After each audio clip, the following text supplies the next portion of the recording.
Welcome back. This video will go over adding animations to our player. But before that, I want to fix a small bug that I made last video. So if we scroll down in our player script, and within our process player movement input function, instead of is action just pressed, let's do is action pressed.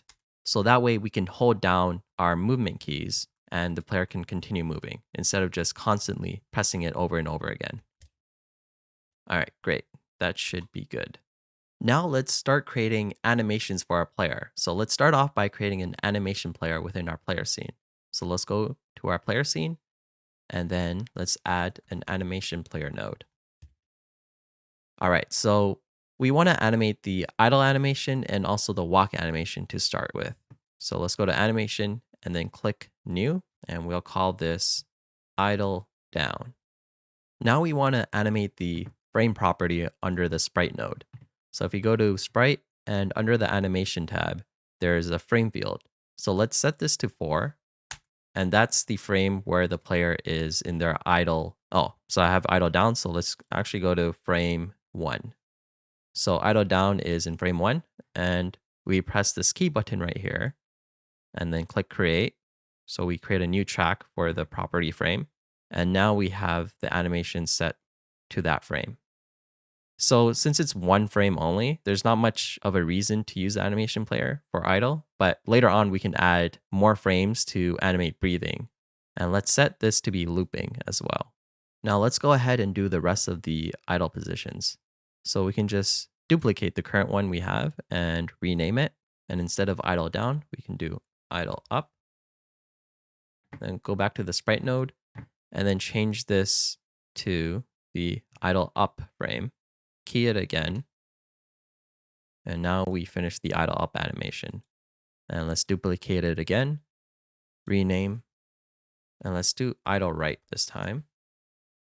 Then let's change the frame 7, and then let's key it again. But as you notice, our character is actually facing left. So we should also animate another property called flip H. So we'll click on and then key that as well and create a new track for the flip H property. And in that way, our character is facing towards the right. Now let's duplicate this animation and rename this to idle left. And all we got to do is actually change the flip H property to be off. And yeah, that's all.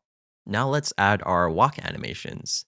So let's add a new animation and call it walk down. And this animation will set the length to be 0.8 seconds. And also, I'm going to set the snapping down here to be 0.2 seconds. So I want each frame to occur after 0.2 seconds. And then we can zoom in a bit. Now let's go back to our sprite node and let's go back to frame 0. And then let's start keying the frame field. Let's create a new track and then go to 0.2. Increase the frame by 1 and then key it again. And then as you notice, Godot actually moves the animation cursor to the next timestamp, which is neat. So we can just key it again. And for the last frame, we actually want to go back to our second frame. So let's click on this, right click, and duplicate. And now it has a looping effect. And we can test it out by pressing the play button here. And also set the looping button here. Now let's press play. Cool, looks good. Let's do the walk up animation now. Let's duplicate the current animation we have and let's rename it. Walk up. Let's go to the sprite node and we got to change the frames again. So we start at AnimationTree. Let's key it. And then we go to animation frame 4, frame 5. And then for the last frame, we want to duplicate the second one. Let's have a quick test. Looks good. Now let's add another animation. Duplicate, rename, and let's do walk right. Let's go to the sprite node. Increase our frame to 6, 7, 8. And then for the last frame, let's duplicate the second one. And we also want to flip this sprite. So let's go back to sprite, and then under the offset fields, let's click on flip H and key that as well. And now it's facing right. Let's duplicate it one last time, rename, and let's do walk left. And all we got to do is click on flip H and then turn the value to be off. So now it's facing left. Now, rather than directly using the animation player within our code, we can use an animation tree. This can simplify our code since we won't have to specify the direction each time we want to play an animation. Now let's go ahead and add the animation tree to our player scene. So let's search for animation tree. And you'll notice there is a warning sign. And that warning sign is that we did not set our animation node yet. So we can do that by going to the anim player and clicking assign and setting the animation player that we just worked on. And then within tree root, let's create a new type of tree root. And we'll create the animation node state machine. And we'll use this to change between states, idle and walk. And later on, maybe we'll have running as well.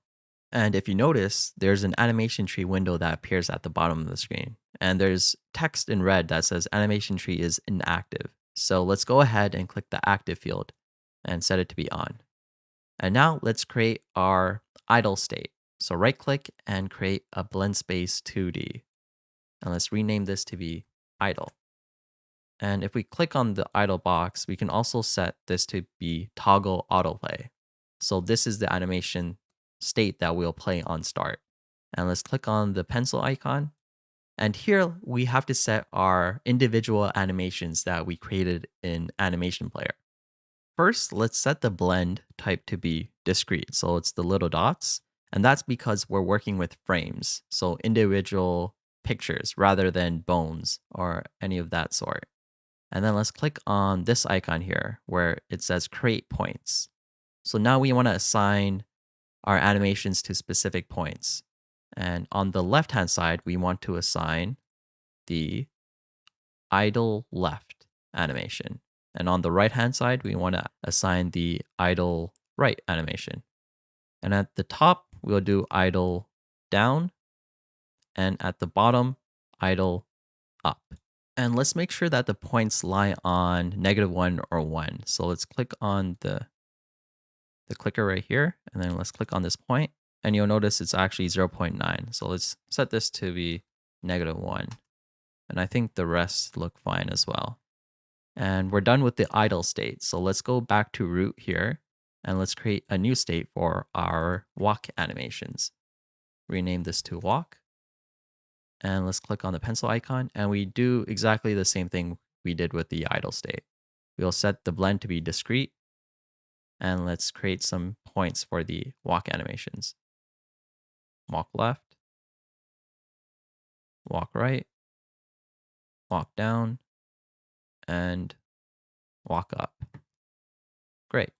And let's add some transitions between our states. So from idle, we can start walking, and from our walking state, we can go back to idle. So pretty simple. So we click on the connect nodes icon, and we click on idle, and we go to walk state, and then walk, we go to idle state.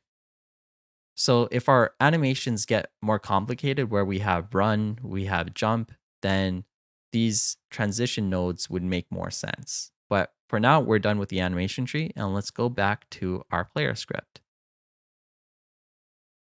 Now at the top of the script, let's get access to the animation tree. On ready rar, and let's call it animtree equals $ and animation tree. We also want to get access to the animation state.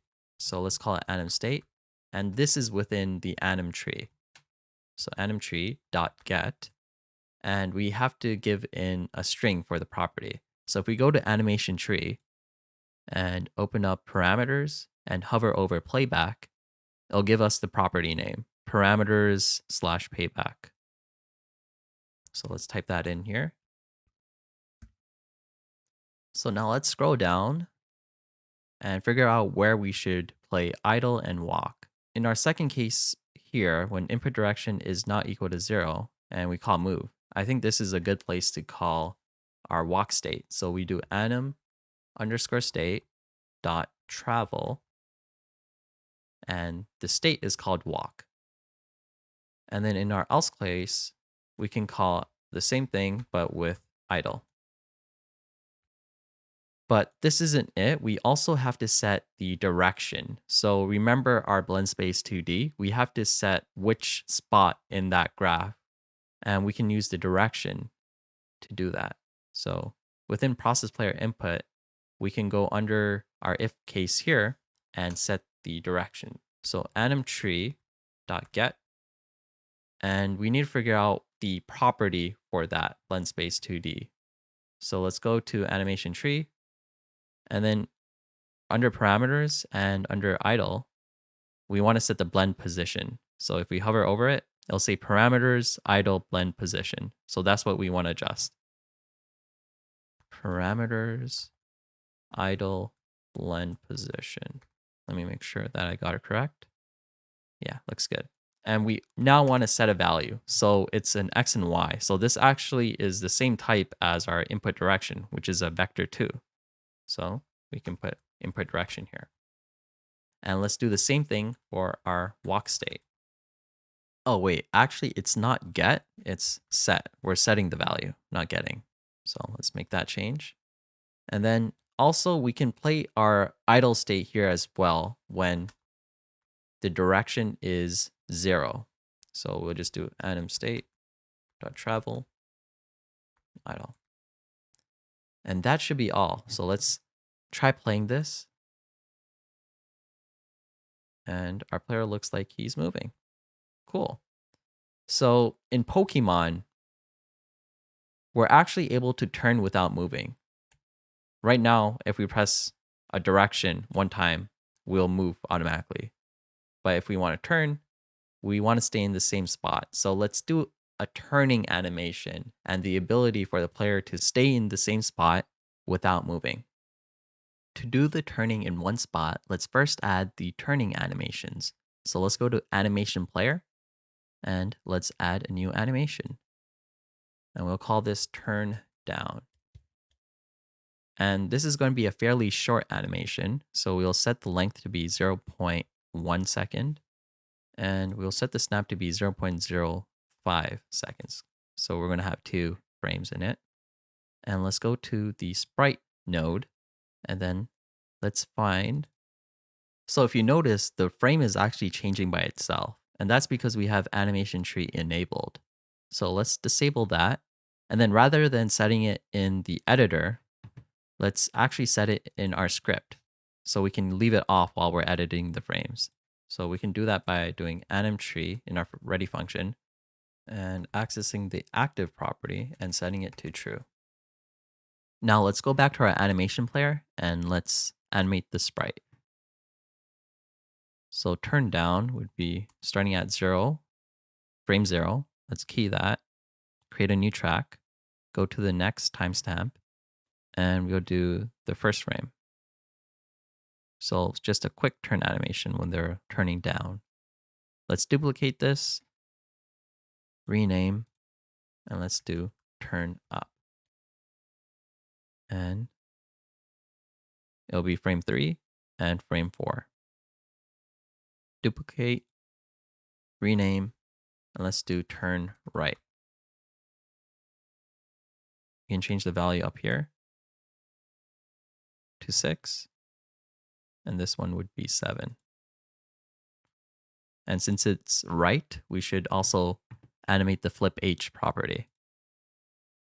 And we'll create a new track for that. And let's duplicate this and rename this to turn left. And we just have to turn off the flip H property. And we got all the turn animations done.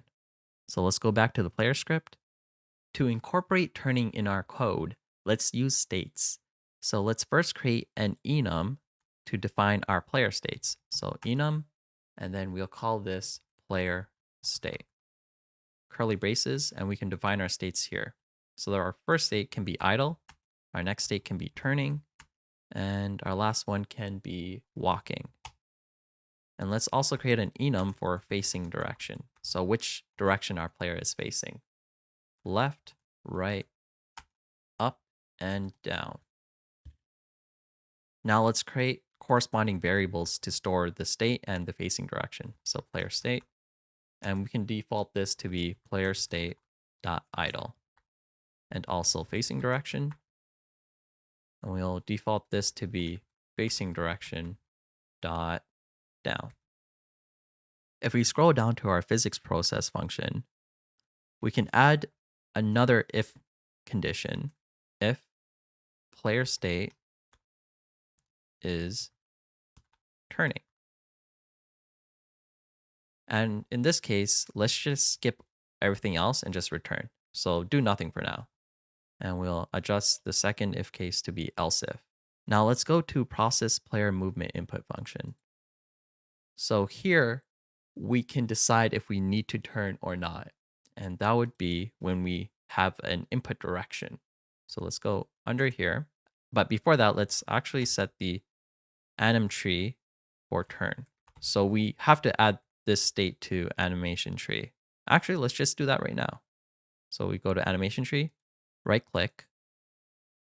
So I have connect nodes enabled, so that's why I can't right click. So let's click on the mouse pointer. Now let's right click, add button space 2D, rename this to be turn. And we can add our transition nodes right now too. So we can turn from idle and also walk. Now let's click on the pencil icon within turn.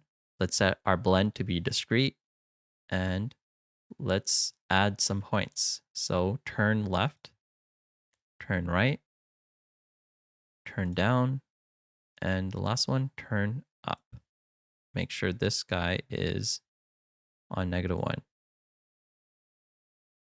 Great. Now let's go back to our code. Now that animation tree for turn is set, we can now check if we need to turn. So this is a helper function that we need to implement, but if we need to turn, then we can set our player state to be turning. And also we can play our turning animation. Else we can start moving. So we do is moving to true. So now we need to implement the need to turn function. Let's go down here. Func need to turn. In this function, we want to determine if the player pressed left and if they are already facing left. And if they are, they should move. If not, they should turn left instead. And likewise for the other directions. So first, we can create a new variable for new facing direction. And let's do an if case. If input direction.x is less than 0, this means that the new facing direction would be facing left.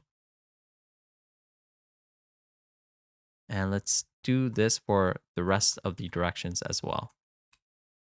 Copy and paste, else if, change this sign, and do right.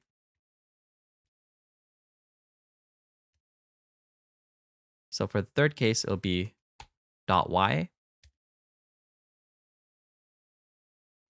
up, and .y, and this would be down.